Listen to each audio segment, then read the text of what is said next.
Right. Seriously, I mean, I'm gonna need a drink for this because I've got so many bad things to say. I'm in pain, and it's a proven fact that the answer's at the bottom of the barrel, at the bottom of the beer tin. So drink up.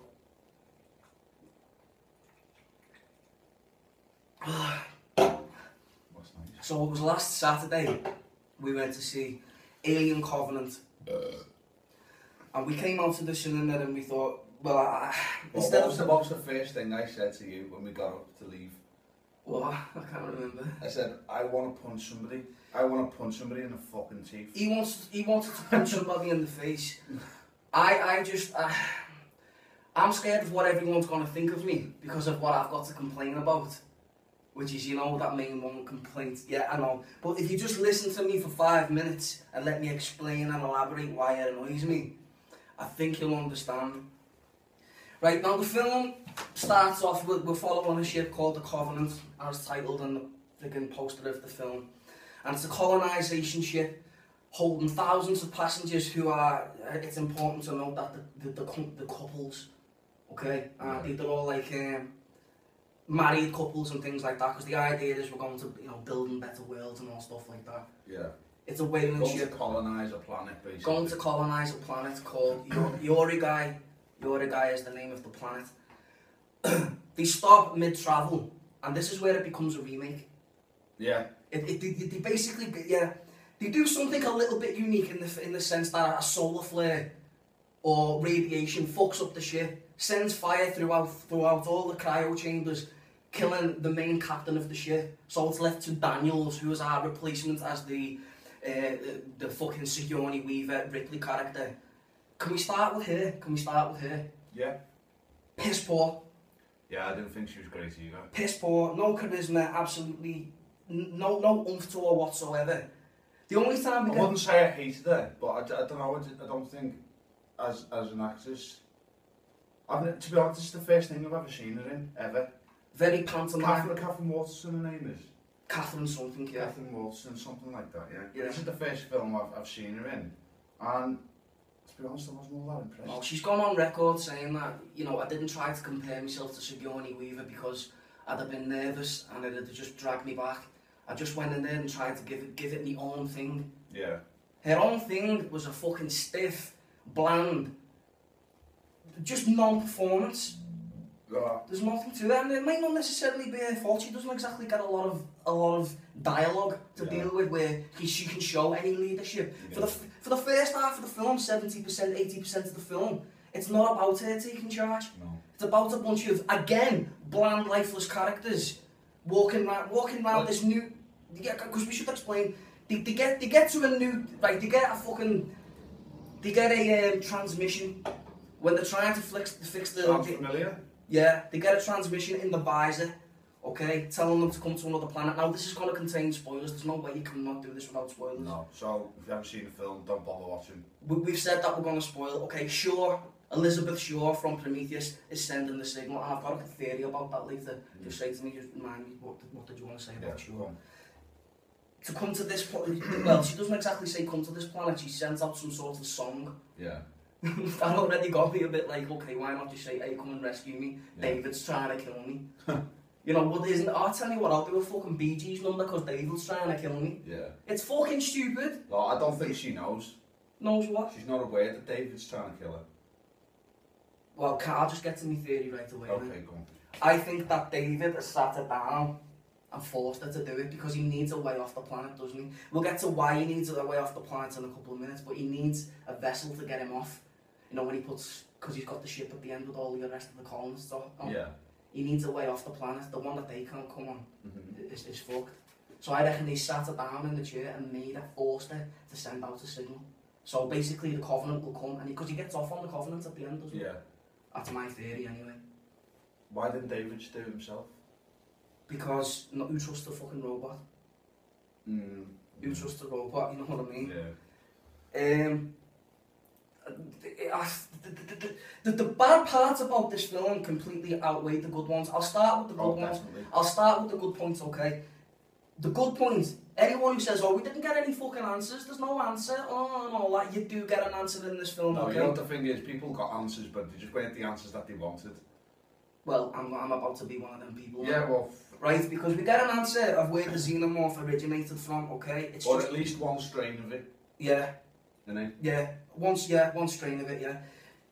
And again, spoilers, I don't want to hear anything about spoilers because I'm about to tell you the whole, how the xenomorph, and it's a very intricate part of the film, okay? David created them. When they were heading towards no Shaw takes off at the end of Prometheus and she says, I want to go to their home planet, they do. But because David thinks of himself as a higher species, better than humans, he also thinks of himself as better than the engineers. So he takes the fucking pathogen, the urinals, the urinals that you see the pathogen in Prometheus. They go down to which is a fucking piss poor rendition of the planet, by the way. It just looks like Greece or something. Anyway. Well, it looks like a sort of like ancient Rome or something like that. Yeah. Instead of No, but I was kind of expecting that. I wasn't. I wanted the biomechanical sort of... I wanted it to look like the bone ship, but just on a planet. Like a big, more expansive version of the bone ship. Would have done me. Anyway, so he wipes them out. He wipes the engineers out. So basically, they do the opposite in this film of what they've done in Prometheus, okay? Do you know the way it was all about the jockey in Prometheus? This one's all about going back to the alien. They can't seem to fucking strike that sweet spot, lad. You know what it is? You know what it is, lad? It's the fact that Ridley Scott's trying to tick all these boxes, so he's trying to please everybody, and then it just turns into a mess. Yeah. Just a complete mess. Just a mishmash of everything. Like, the film doesn't even really know what it is. No. Does it? No. It's yin and yang and going back and forth between being a sci-fi horror movie, a straight-up monster movie, and then a deep psychological sci-fi movie. Now, I want the deep psychological sci-fi movie. You're not going to get that in this. You don't get it. Anything that they built in Prometheus, like the popular theory that I always said to you, lad, I wanted them when they go to the shrine in Prometheus, right? You see the deacon. That proves that it's a mural on the wall. It's a mural on the wall, and it kind of looks like a queen, and then there's a deacon in the middle. That proves that the engineer, seeing as though this is a prequel to Covenant, that proves that the engineer has experimented with the pathogen. So they have seen them before. They have seen them, not the xenomorph, but they've made a alien. Yeah. Right? Now they called the engineer for a reason. Because they make stuff, okay? They created us as a species. So I wanted it, that theory I said to you ages ago, I wanted to see abduction. I wanted to see the jockeys coming to Earth, abducting us. And I know it sounds sadistic, but I think this was the fresh breath of life that the Alien series needed, right? Yeah. Sadistic, horrible imagery of people getting abducted and going along in, like, you know, conveyor lines, screaming, terrified. And the jockey's just sitting back, you know, the darkest eyes, just watching it. And it's all just a big experimentation to them to see how much further they can take the pathogen. They don't do it! It's all shat on, it's all destroyed in Covenant because David does it because he thinks because he's obsessed with creation. Oh, and don't even get me started, right? He's so obsessed with creation, right, that there's two androids in this movie, okay? We'll get into the part that I really hate. There's two androids in this movie. One of them is called Walter. He goes on the Covenant, he goes to this better planet, right? They find David, who's been doing all the shit we've been talking about, experimenting, because he's obsessed with creation. Gets into a confrontation with Walter, and goes, gives him a big girly kiss. Now, oh, Barry, what a homophobe, No. I've got absolutely nothing against, right, this is a highly advanced robot, from Weyland-Yutani, okay? Who knows, if Peter Weyland taught him anything, Peter Weyland's back in, by the way, that was a nice touch. Yeah. Another little thing like... We'll talk about that in a minute. Yeah. Go on. If Peter Weyland's taught him anything, right, the first lesson, you can't recreate. No. You have not got the organs, the body, you know, you can't recreate. But he's after he's done kissing himself, Walter, Michael Fassbender, he then goes to try and have sex with Daniels. And he goes, is this how you do it? It's like, stop! You're a robot. You know you can't pro-recreate. It's nothing to do with being a homophobe. You're meant to be a highly advanced robot who knows he can't pro-recreate. Right, okay, I'm gonna have to come. Ah! Take a breath. What's your for me? The way I see it is that, you know, because he's a robot, he's it's almost like the Terminator thing. It's like, obviously Skynet and Terminator become self-aware, but because he's a synthetic human, okay, he's become self-aware, so he's almost even becoming human himself. But he's just like he's trapped in this fucking body. He can't. He's got like. He's like fucking Action Man in the downstairs department, probably. Do you think he can get erect? No, I don't. Well then not. Even more reason for him to not be interested in sex. But I'm just gonna break this wall right now. Right now. You just keep building, I'll just keep chipping away. It was stupid. No, but go on. Like, everyone's seen the Short Circuit films and that. Yeah. Only like, it's like Johnny Five is alive. Yeah. It's just the theory of artificial intelligence becoming human. You mentioned the Skynet thing. Sorry, you mentioned the Skynet thing. You mentioned the Terminator. At what point did Arnold Schwarzenegger say, Connor, I'm going to warn you? That wasn't what I meant. That wasn't what I meant. That's what you get. No, but I mean, it's becoming self-aware, like it is almost itself becoming human. Becoming dumb then. Becoming dumb then, if anything. Becoming dumb then, if anything. Well, because the fucking robot is forgetting the fact that it can't pro-recreate. Yeah, but because procreate. Well, one of the most important scenes in the whole film is the very first scene that you see.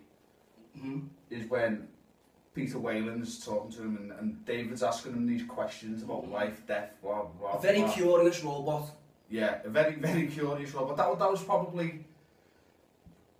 It was most likely the first light of day that David had ever seen ever.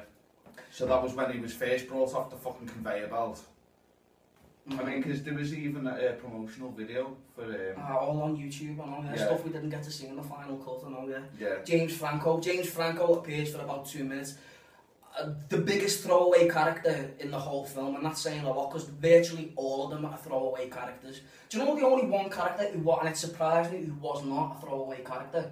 Tennessee. And that's the only one I remember apart from Daniels, because Daniels and Tennessee are the only two characters I can remember from this film. You know what, Tennessee, right? Sorry, spoiler alert. We've said we're going to spoil. He finds out his wife's dead, right? And a lot of people die in the film, obviously, with the vast majority. Well, everybody does, don't they? Everyone, yeah. But he was the one who seemed the most sincere that, you know, his wife had died. Played by Danny McBride. I know.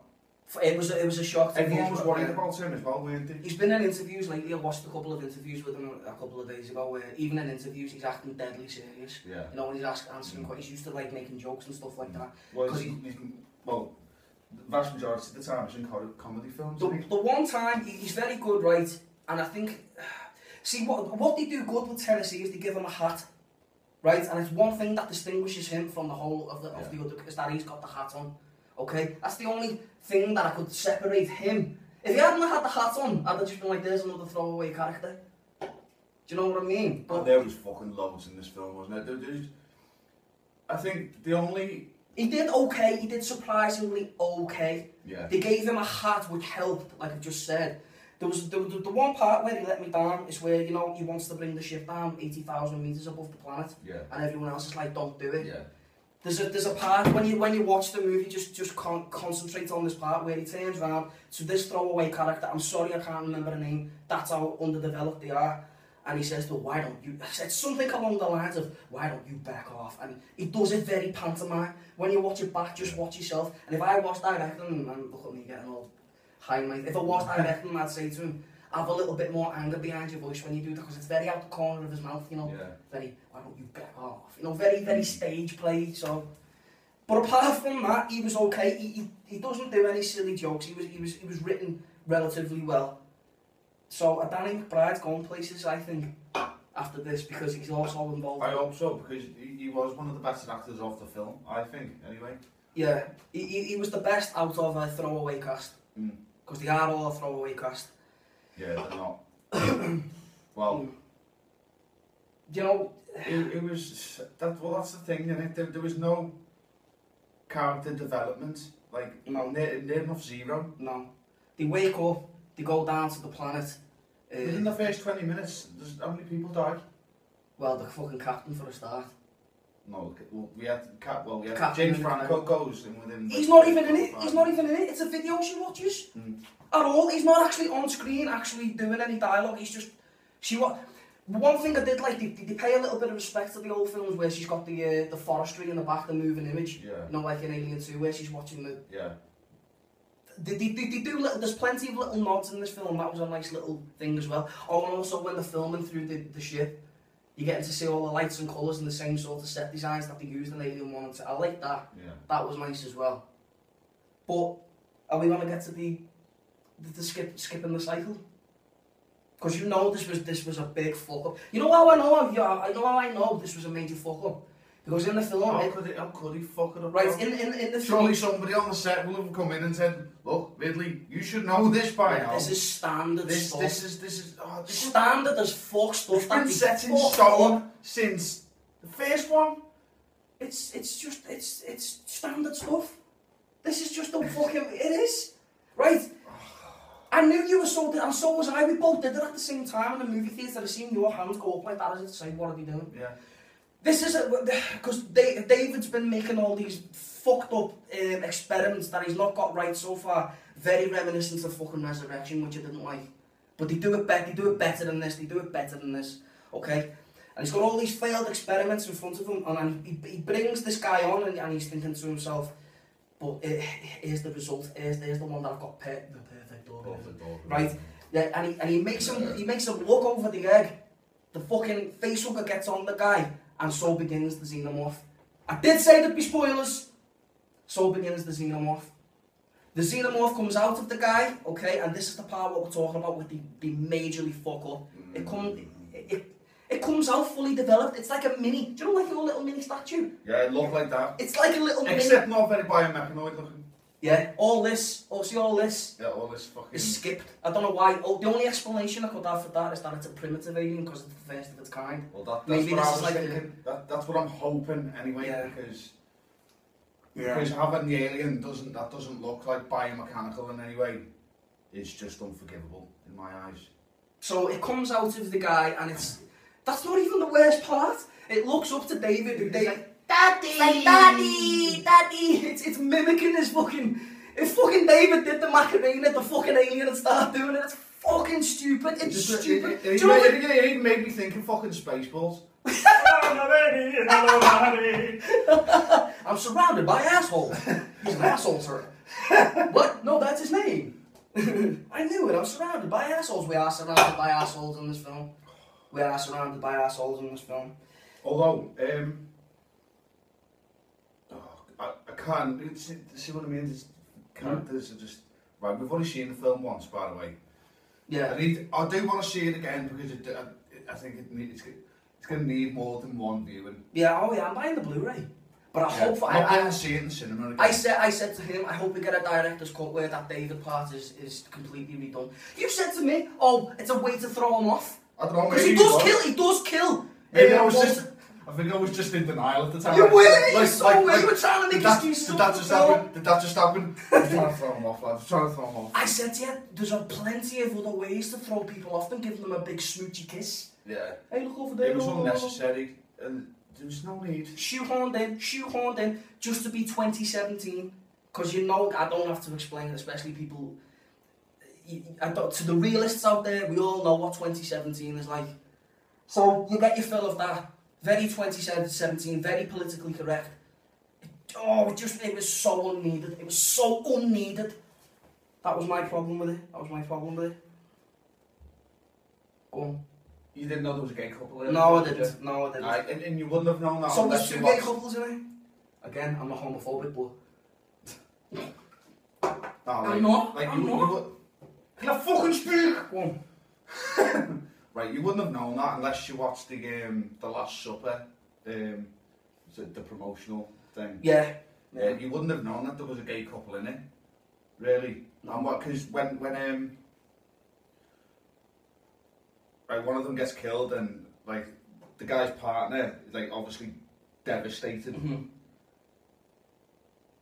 I can't see why people would think they were gay. No. Because maybe that was just his best mate. Like, say if if that happened to him, I'd be in bits. You know what I mean? Yeah, there's no emotion from any of the characters neither. So I don't know whether they didn't make that obvious.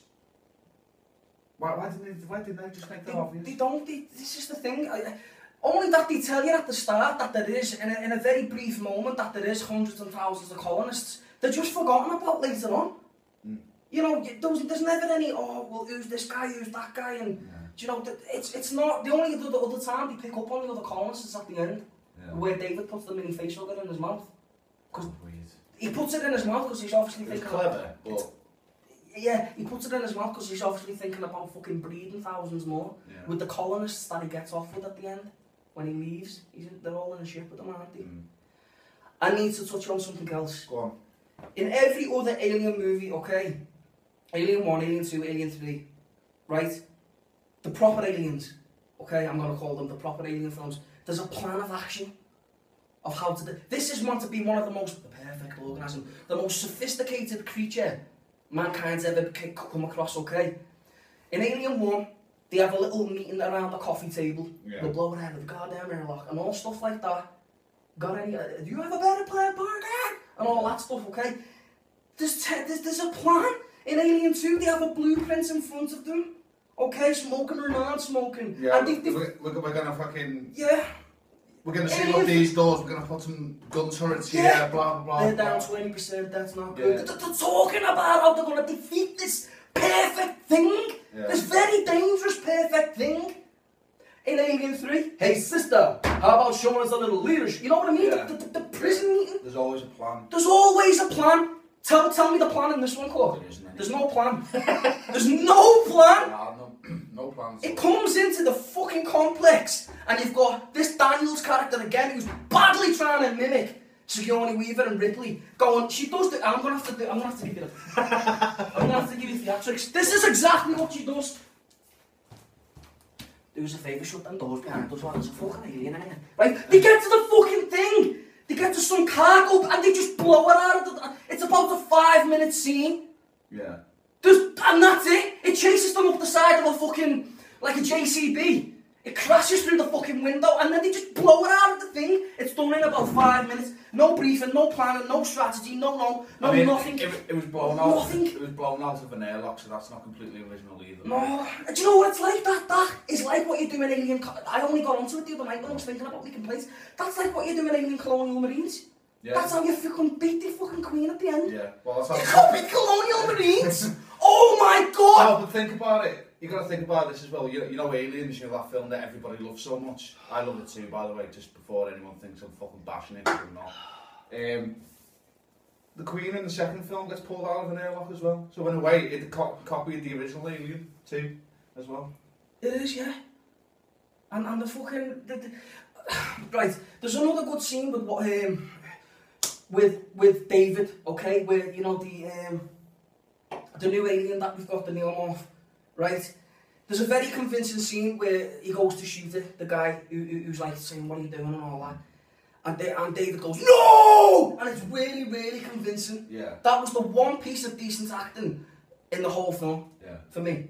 The one piece that was Michael Fassbender. No, Michael Fassbender wasn't in this film, this wouldn't be worth talking about. This whole new fucking film would not be worth talking about. He's the only good thing. Yeah, that's it. If there was no Michael Fassbender in this film, I mean, some people think it's already a bit of a flop, but it just... Mind you, if Michael Fassbender wasn't in Prometheus, then there wouldn't be an Alien Covenant. There wouldn't. There just wouldn't. Would they? Do you know what? As much as I'm going mad, this is a good popcorn flick. This is basically a better AVP. Oh, please. It really is. I'm sorry, I know it's harsh. To be fair, thinking that when I saw the alien, like the proper alien, I was having flashbacks of AVP. Like, it's CGI. It's completely CGI. There's no animatronics. No. Yeah, do you remember when we were promised fucking Ridley Scott confirmed we will have practical effects in this film? He's just listened to all the little moaners. He's looked and a backlog of what people like. They all, did all make... the New Age Alien fans like, the New Age Alien fans who just want to see a fucking Xeno running about. Yeah. No depth to it, no planning, no deeper. All the doors that Prometheus opened, bang, shut. Just shut, and here you go, you get a fucking popcorn monster flick. Popcorn monster flick. Yeah. With some Frankenstein elements. So, all in all, after that rant, right, I could put it on. If you said to me, we're going to put Alien Covenant on. You can sit there and watch it. You can sit, it's watchable, it's a watchable film. If you go in there for a popcorn, a little bit of a lay back, just watch a bit of an action horror movie, yeah, it's great for that. But for people like me and him, who have watched this fucking saga all our lives and all we were very young when we first started watching these films. And all we've ever done is theorised about how where this could go, how deep it could go. There was even religious aspects that they've just completely completely ignored. That's just completely gone. Even you agreed that would have been interesting. Because the idea, a rumour circulating around the internet is that the engineers wanted to take us out because we killed Jesus. And Jesus was... I didn't mind that idea. It needed work. Obviously they'd have to fucking get to work on I think maybe in the end they were... But how much more interesting would that have been than what we got here? David created the Xeno, oh god, you better get to that planet and stop him. That's what this film is. It's empty. It's empty. Good scene in the shower. Good shower scene where the kissing. As fuck. It was clear. Yeah, it was very Norman Bates. It was very Norman Bates, but entertaining. And to further I could have done without it myself, but to further my point, it's just a popcorn movie. It's a fucking popcorn alien movie. I'm gonna round it off by saying I'm giving it 5 out of 10. 5 out of 10. There's more things annoying about the film and there's more bad points about the movie than there is good. The bad outweighs the good. There's things I like. I told you I like. I thought Michael Fassbender's really good. Yeah. I thought he was very convincing how much he wants to protect the creature and all stuff like that. I'm okay with the idea that he created the Xeno, but it could have been better. You could have done my little theory. There was a theory that something about the novelisation that the engineers had actually made the alien. They're called engineers. Well, okay. Well, do you know they should have created it? Yeah. Yeah. What was it now? A theory? No, it wasn't a theory. It was something to do with the novelisation of the film instead. I think in the novelisation, David he either finds a sample of the alien and tries to make a version of it, if you know what I mean. That would have even been better. That's what I said. That would have been way better. When someone posted it on the Facebook page, Wayland's Utani Bulletin, by the way. Yeah. Someone put, and I was just typing away like that. Would have just been so much more interesting. And it would have fitted into Prometheus that the engineer had already been fucking around. David comes along, who's more advanced than them, or at least he thinks he is, and perfects it. The perfect organ. Oh my god, this could have been better. This could have been so much deeper and better. There is more to this though, because I don't think, I mean, literally on all the backlash, everybody is blaming Ridley Scott, and to be fair, he is to blame. You've got to remember. But he cannot be blamed on a whole, because you cannot give a director all the credit either. You can't do it. Or all the hate. There's many people pulling the strings. There's many people. Fox are pulling it. There's Fox, yeah. They're fucking arseholes. You've got to remember, okay, if you go back and you watch interviews with Ridley Scott after Prometheus, he's the one sitting there saying, that damn creature, oh, I don't want to use the creature and all that. Yeah. He didn't want to use the fucking alien title. And then all of a sudden, after it wasn't exactly a failure, Prometheus, but it wasn't as big as they wanted it to be. No, suddenly we've got Alien Covenant, and we've got the creature back and all that. This is given into the demand of the moaning little bitches. It really is. This film is evidently the result of moaning little bitches who just want Alien 2 again. They don't want a deeper story like me and you, lad. No. They don't want a sadistic, religious creature. They don't want any of that deeper, better stuff, lad. No, because you know what they want? All they wanted is a theory how the Queen was made, and that's it. That's literally all that people want. And I'm noticing the people who fucking mostly bash this movie are people who want Neil Blomkamp's fucking film. He was gonna fucking make anything that would be more groundbreaking. I'm sorry, but he fucking won't. No. He won't. He won't. Stop fucking